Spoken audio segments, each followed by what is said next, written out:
and sometimes there's a monthly fee, and then there's the charge of the phone line. So there's all these other costs. I don't know that it saves us a lot of money.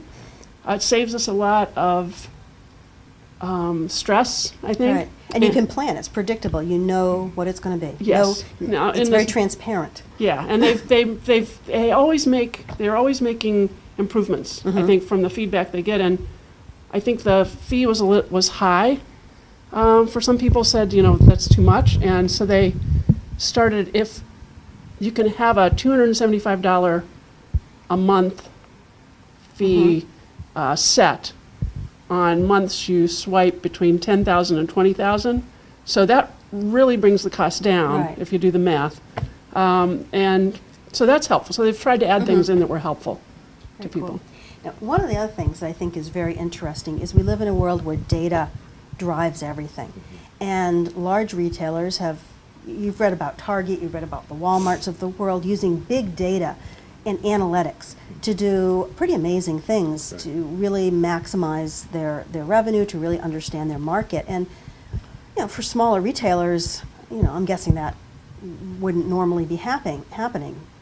But I understand that one of the side benefits, or maybe even becomes the main benefit of using Square, is that you've got an analytics system.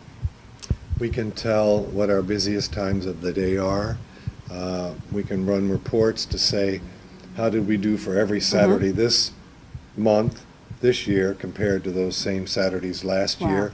Or how did we do, did we have, like just now, we were talking about maybe changing our hours from 6 o'clock, closing at 6 to closing at 5. Right. So we can look back through our whole history and say, how much did we make between 5 and 6? Wow.